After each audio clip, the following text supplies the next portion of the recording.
Good morning, बच्चों. Myself Taruna Srivastava, your GK teacher. बच्चों, today we are going to do lesson number 13, Adventure Sports Destination in India. Sports adventure वाले जिसमें paragliding आता है, skipping आता है, ये सारे एडवेंचर्स होते हैं जिनके जो इसके अंदर डेंजर जो है वो होता है, बहुत डेंजर होता है. लेकिन लोग तब भी करते हैं स्काई ड्राइविंग, लेकिन उनको एक किसी अटेंडेंट के साथ ही करना चाहिए. इसके बाद पूरी ट्रेनिंग है, उसके साथ ही आपको ये एडवेंचर स्पोर्ट्स करनी चाहिए. तो आप भी चाहते हो कि ऐसे एडवेंचर स्पोर्ट्स में जाओ, पता तो होना चाहिए ना where in India where we can do and fun and take risk and take risks to do this type of sports. Let us start our lesson. देखिए, our first picture is ये देखिए, बंकी जंपिंग. बंकी jumping होता है people jump from a considerable height with elastic ropes tied to their feet. पता है क्या होता है इसमें? क्या होता है, बहुत एक हाइट से ऊपर जाते हैं और इलास्टिक टॉप से उनके फीट से उसको टाई कर दिया जाता है. अब ये कहाँ होता है? ऋषिकेश में. मंकी जंप ही होता है ऋषिकेश में, उत्तराखंड में. सेकंड पिक्चर देखिए, people fly in A light weight 1 or 2 seater fixed wing aircraft. Fixed wing aircraft होता है और ये कहाँ होता है? ये होता है मैसूर के कर्नाटक में. ओके. थर्ड है, ये देखिए कितना मज़ा आता है पैराग्लाइडिंग करने में. बच्चे एंजॉय करते हैं और एक अलग सा एंजॉयमेंट है. People take a few steps into the wind and float gently up into the air by using a inflatable wing. थोड़ी सी देर कुछ स्टेप्स वो हवा के अंदर चलते हैं, उसके बाद एकदम से ऊपर उड़ जाते हैं जैसे एरोप्लेन उड़ता है. इसको क्या कहते हैं? पैराग्लाइडिंग. और जो कि होता है सोलंग वैली, हिमाचल प्रदेश में. तो अगर आप सोलंग वैली जा रहे हैं हिमाचल प्रदेश में तो पैराग्लाइडिंग के एंजॉय करके आइए. Fourth, swimmers go deep below the surface of the water and explore marine life. तो कहते हैं स्क्यूबा डाइविंग. स्क्यूबा डाइविंग का मतलब है कि जो लोग होते हैं, स्विमर्स जो होते हैं, वो नीचे सरफेस के जाते हैं, वाटर के नीचे जाते हैं और जो मैरीन लाइफ है, समुद्र की जो लाइफ है, उसके बारे में जानते हैं, एक्सप्लोर करते हैं. वो कहाँ होता है? वो होता है आपका Havelock island in Andaman. Okay. Next picture which is 6. people climb up, down or across natural rock formation or artificial rock form. People ऊपर चढ़ते हैं, नीचे उतरते हैं और नेचुरल रॉक फॉर्मेशन होती है या आर्टिफिशियल रॉक बनाई जाती है.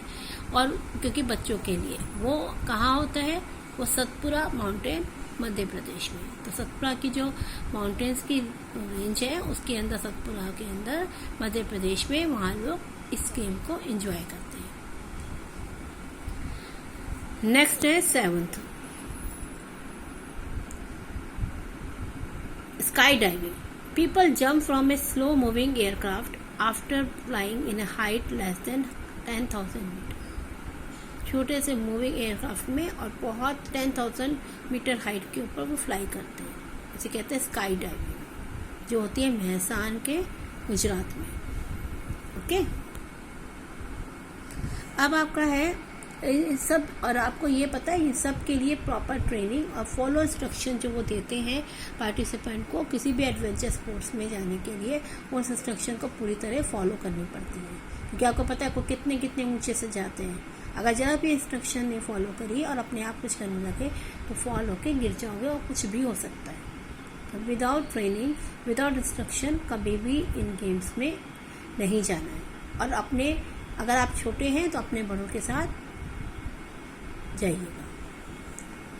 विच of the following state is famous for parasailing. Parasailing के लिए कौन सी है? Goa. Rishikesh in Uttarakhand is famous for Rishikesh 2 चीज़ों के लिए फेमस है। रिवर राफ्टिंग, पता है ना, रिवर के अंदर बैठ के जो लोग 3-4 लोग बैठ के चलते हैं, ठीक है। और दूसरा है बंकी जंपिंग के लिए। Mountain biking is popular in, mountain में जो बाइकिंग होती है वो कहाँ का पॉपुलर है? जम्मू कश्मीर में भी है, वेस्ट बंगाल में भी है और सिक्किम में भी है। यहाँ पे माउंटेन बाइकिंग होती है। अभी आपका 7th में रह गया water rappelling, waterfall rappelling. People distance from a rock path और slope under the refreshing flow of water. जो स्लॉप पानी का आ रहा होता है उसके अंदर ही आपने वाटरफॉल रैपलिंग करते हैं, मतलब पकड़ के उसके ऊपर चढ़ते हैं। वो होते हैं आपका होता है विंगशन वाटरफॉल महाराष्ट्र में। एंड देन एक और बचा है और ये है लद्दाख में। इसमें क्या होता है, जो माउंटेन रिवर ट्रैक का मतलब है जो माउंटेन से जो ठंडा पानी आता है, जो वहाँ रिवर बह रही होती है वो एकदम जम जाती है, आइस में हो जाती है, फ्रोज़न रिवर हो जाती है। उसके ऊपर जो ट्रैकिंग होती है उसे कहते हैं माउंटेन रिवर ट्रैक, और ये होती है चंदार फ्रोज़न में, लद्दाख में। लद्दाख में इतनी ठंड होती है और उसको जाने के लिए काफ़ी हैवी वेट आपको अपने बैग पे लेना पड़ता है, ये ऐसे नहीं चल सकते। इस पे ट्रैक करने के लिए आपको हैवी वेट अपने बैग पर लेना होता है, तभी आप इस पे चढ़ पाते हैं। ओके बच्चों, hope you enjoyed to lesson number 14 which is language of the world. देखिए, आपको पता है ना, हर लैंग्वेज में कुछ ना कुछ तरीके से स्पीक करते हैं। जैसे हेलो इंग्लिश में कहते हैं, किसी को स्वागत करते हैं तो हम कहते हैं वेलकम, कुछ हेल्प करता है तो हम कहते हैं थैंक यू, और जब हम किसी से मिलके और जा रहे होते हैं तो कहते हैं गुड बाय। इंग्लिश में तो हेलो स्वागत के लिए कहते हैं, वेलकम कोई आता है, आपके घर कोई आया, आपके स्कूल में, तो हम कहते हैं वेलकम मैम, वेलकम, ठीक है। और थैंक यू कहते हैं जब कोई हेल्प करता है, एंड गुड बाय जब हम किसी के घर से आते हैं तो गुड बाय कहते हैं। तो उसी तरह अलग अलग लैंग्वेज में इनको क्या कहते हैं। फ्रेंच में हेलो को कहते हैं बॉन्जोर, ओके, और वेलकम को कहते हैं बियमने, थैंक यू कहते हैं मर्सी, और गुड बाय को कहते हैं अयो रिवर। गुड बाय मीन्स फिर से मिलेंगे, ओके। अब हम इटालियन में क्या कहते हैं? इटालियन में कहते हैं हेलो को सियो, वेलकम को कहते हैं बिवेंटियो, और थैंक यू कहते हैं गेजी, ओके। एंड गुड बाय को कहते हैं अरिविंद्रो, दोबारा से मिलेंगे, ओके। अब आपका आया जर्मन में कहते हैं हेलो को गुडेन टैग, वेलकम को कहते हैं विलकम, थैंक यू कहते हैं डैंके, एंड गुड बाय को कहते हैं यू वर्सन। या फिल कर लीजिएगा अपनी बुक में प्लीज। नेक्स्ट है रशिया में कहते हैं हेलो को दिलस्टाइन, वेलकम को कहते हैं ड्यूब्रो प्रस्पर, तो थैंक यू कहते हैं सेप्सिया, और वेल गुड बाय कहते हैं दोस्त वजाना। ऐसे ही अरब में क्या कहते हैं? जब हम हेलो कहते हैं अस्सलाम वालेकुम, वेलकम को कहते हैं हाने व आला व सहला, थैंक यू कहते हैं शुक्रिया, और गुड बाय कहते हैं मासलमा। देखिए, कोई गलती हो तो प्लीज़ इसका प्रोनाउंसिएशन मुझे भी इतने अच्छे से नहीं आता, ओके। हिंदी में क्या कहते हैं हेलो को? नमस्ते, वेलकम को कहते हैं स्वागत, और थैंक यू को कहते हैं धन्यवाद, और गुड बाय को कहते हैं नमस्ते। चाइनीज़ में वेलकम को कहते हैं, हेलो को कहते हैं नी हो, वेलकम कहते हैं यू नो, थैंक यू कहते हैं जी, और गुड बाय को कहते हैं ज़ियान। Good bye ज़ियान। आपका है जापानीज़। जापानीज़ में हेलो को कहते हैं कॉनिशियन, वेलकम को कहते हैं युकासो, और थैंक यू को कहते हैं अरिगेडियो, और गुड बाय को कहते हैं सायोनारा।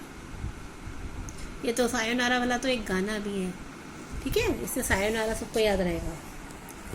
इसी तरह होला, होला is a hello in Spanish.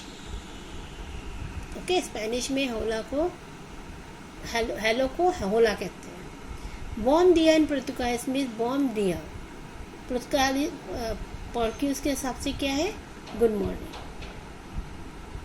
Good night को इटालियन में क्या कहते हैं, इटली के लोग गुड नाइट को क्या कहते हैं, बोरियनेट। और फॉरलेट मीन्स क्या होता है, सॉरी। फॉरलेट स्वीडन में कहते हैं, स्वीडन के लोग अगर कोई गलती करता है उसको, जैसे हम कहते हैं सॉरी हिंदी में, इंग्लिश में बोलते हैं, हिंदी में कहते हैं माफ़ कर दो, गुस्ताखी माफ़। अरबिक में कहते हैं कृपया क्षमा करिए, हिंदी में कहते हैं।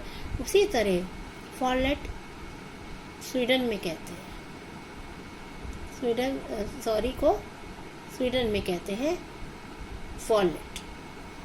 ओके बच्चों, होप आपको ये लेसन इंजॉयफुल लगेगा और आप खूब इंजॉय करके इसको पढ़ेंगे, और प्लीज़ फिलअप सारे बुक में भरिएगा। Now position in a cricket ball, इसे तो ज़रूरत नहीं है, ये सब बहुत इंस्पायर हो। Wicket keeper, first slip, third man, gully, point, cover, mid off, mid wicket, square leg, fine leg, bowler, batsman, batsman non striker, umpire, square leg umpire. Guinness world record में ऑनर किया गया है सचिन तेंदुलकर को with 3 new records for test matches in a career, most generous score in international cricket and most run in international career. तो इनको 3 reward मिले, Guinness world record में इनका नाम है। ओके, ये आप देख ही लेंगे सारे। आपके पास एक है, कुछ लोग हमें इंस्पायर करते हैं, और वो कौन से लोग होते हैं, देखिए हम सबसे पहले पढ़ रहे हैं मलाई, ठीक है, हम पढ़ रहे हैं मालती कृष्णमूर्ति के बारे में। अब आप ये देखिए कैसे इंस्पायर कर रहे हैं। She was complete paralyse at the tender as of 1 after high fever. इनकी बॉडी पूरी पैरालाइज हो गई थी हाई फीवर की वजह से, और 2 साल के ट्रीटमेंट के बाद वो अपनी बॉडी के अपर पार्ट को हिलाने में सक्षम हो पाई थी, और उसके बाद वो व्हील चेयर पर बैठ पाई। तब भी उन्होंने स्पोर्ट्स को अपनी लाइफ में चुना। उन्होंने बहुत सारे इंटरनेशनल इवेंट में पार्ट लिया, इंक्लूडिंग पैरालंपिक, और उनमें उन्होंने गोल्ड मेडल लिया 200 मीटर में, शॉट पुट में लिया, डिस्कस और जैवलिन थ्रो में इन्होंने गोल्ड मेडल लिया।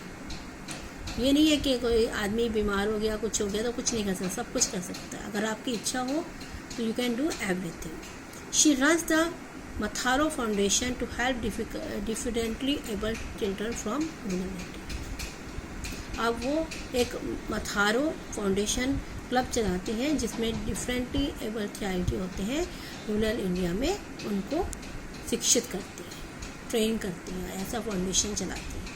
उन्हें पता है कि मेरे साथ जो हो रहा है और वो दूसरों के साथ ना, उन्होंने बहुत सारी तकलीफ़ों का सामना किया। नेक्स्ट है, इनका नाम है Arunima Sinha. Aim to climb on the counted height peaks and fly the Indian flag on reach of the. उनका ये था कि मैं माउंटेन पीक पे अपना इंडिया का फ्लैग कर सकूं। She has already conquered 6 peaks, Everest in Asia, Kilimanjaro in Africa, Elbrus in Europe, Kosciuszko in Australia, Carstensz Pyramid in Indonesia, Aconcagua in Argentina. इधर उन्होंने अपने 6 पीक्स पे वो जा चुके हैं। In 2011, a 24 years old girl was thrown off a moving train by robbers for refusing to hand over the gold chain she was wearing. आपको पता है 24 साल की उम्र में जब वो ट्रेन में सफ़र कर रही थी तो कुछ लोग रॉबर्स आ गए और उन्होंने चलती हुई ट्रेन से उन्हें धक्का दे दिया था क्योंकि वो उनकी गोल्ड की चेन को लेना चाहते थे. The compartment was full of people but no one came to help this guy. सारा कंपार्टमेंट लोगों से भरा हुआ था बट किसी ने भी उसकी हेल्प के लिए नहीं आया. तब भी उन्होंने 2013 में the world first female ability to climb Mount Everest. उनका सब कुछ करने के बाद भी, पैर कटने के बाद, तब भी वो अपने माउंट एवरेस्ट पे एबिलिटी करके चले. ओके, इनका नाम था अरुणिमा सिन्हा. नेक्स्ट है Sadhana Chand. She suffered from a brittle bone disease since birth. बचपन से ही उन्हें बोन डिजीज की बीमारी थी, making her more prone to be fracture. उनके जो भी होता था वो फ्रैक्चर जल्दी होता था. हर हाइट वॉज रेस्ट्रिक्टेड 3.3 और उनकी हाइट भी बहुत छोटी थी. She lost her ability to hear at the age of 12. 12 साल की उम्र में उनको सुनना भी बंद हो गया था और वो कंफाइंड व्हीलचेयर पे आ गई थी. बट उनको पेंटिंग का इतना अच्छा शौक था कि जिसके लिए उन्होंने नेशनल अवार्ड जीते. She is now teaching art and conduct classes at home. इनका नाम है साधना चांद. छोटी हाइट की है और इन्होंने क्लासेस ली. उनको आर्ट में शौक था तो बहुत अच्छी सुंदर पेंटिंग बनाई जिनसे उनको नेशनल अवार्ड मिला पेंटिंग्स में. तो बच्चों, ऐसे लोग हमें इंस्पायर करते हैं. ऐसे लोग हमें ये कहते हैं कि कोई भी चीज़ हमें रोक नहीं सकती. अगर if you want to do something you can do, but it is very clear. But focus on one thing only, what you want to become in life. आपको अपने फ्यूचर में क्या बनना है तो एक चीज़ पे फोकस करना शुरू करें. ये जितने भी पर्सनैलिटीज़ हैं इन्होंने अपनी लाइफ में एक एम को फोकस किया है, तभी आज ये इस चीज़ पे पार हो. ये नहीं है कि मुझके तो हाथ पैर नहीं है किसी का कुछ, लेकिन हम लोगों को भगवान ने सब कुछ दिया और हम एक एम करेंगे तो आज आप लोग भी बहुत सफल होंगे. Please focus on one thing only.